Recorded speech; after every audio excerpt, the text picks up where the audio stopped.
Hello, my name is Natasha Van Netten, and myself and my husband Matthew Van Netten have put together an exhibition here at Xchanges Gallery.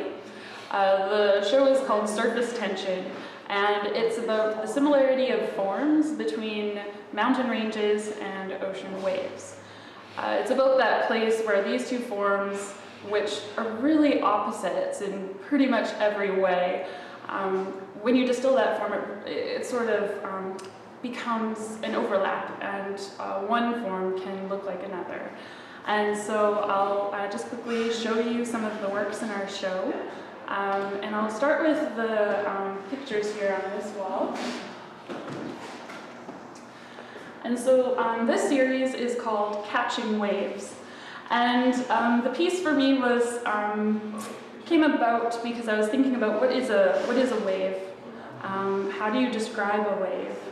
And basically it happened because I was reading a book about graphing waves and wave movements, and I thought, well, how can I put a wave onto a graph in a way that is not so scientific, but more accurate to the natural sort of shape that waves are, with all the imperfections and all of the personality that those waves have. So the graphs were made by hand, and I just gridded the paper with a water-soluble ink. Then I took the papers down to Ross Bay. I went to the same location every time, and I made the series over about 2 months.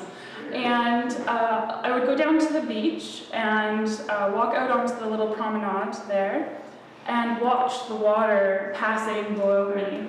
And once I got a nice sense for the rhythm, I would take my drawing and lower it between waves and allow the one wave to pass, and then the second one would make contact with the drawing.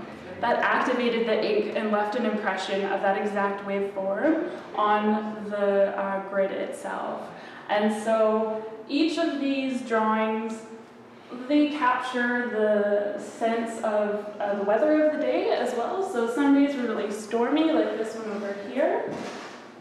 So there's a lot more energy in the water, and other days were calmer, and so all of that information is sort of pseudo-scientifically represented onto that paper. So that was sort of the series that I started with for this show. Unfortunately, my husband's not here to talk about his work, so I will explain a little bit into his process as well. So this is one series that he did of photographs, and for this exhibition he was really working in a new way, using photo editing as sort of a medium for creating his work, and playing with paring down an image and taking away information to sort of get back to that idea of something being more simplified and focusing on that form that could be either a mountain or a wave. I will show you another section of his work over here on this corner. So these are some smaller images that he did as well. And another aspect that he was thinking about with these drawings is sort of old cinematography and the idea of sort of 1930s, 1940s movie sets, and that idea of creating the impression of something being very grand and very large, but on a small scale. A lot of these images are actually small portions of larger photographs, and just pulling on those sort of specific details and taking away references to scale, and leaving it a little bit more ambiguous.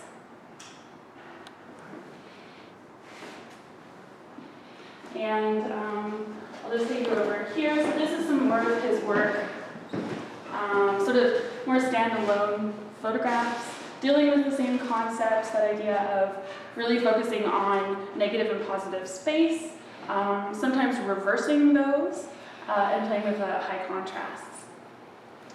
The concept with these photographs is not so much what it is, but that it could exist in either place, and allowing your imagination to sort of engage with that. And I'll just take you over to this corner here. So in this corner we have some small drawings and they're related to those first drawings that I showed you. They are sort of like small specimens of simulated waves that I created at home in my studio. I was thinking about the form of waves and how they are created, and taking a small dish and rocking it back and forth and sort of getting comfortable with how the water moves within a small space that's bouncing off of the edges. And so I had pre-gridded a bunch of small drawings, and then rocking that bowl back and forth, taking that drawing and trying to catch these little waves and seeing how to sort of catch the timing of the wave, and then see how different each one turns out to be.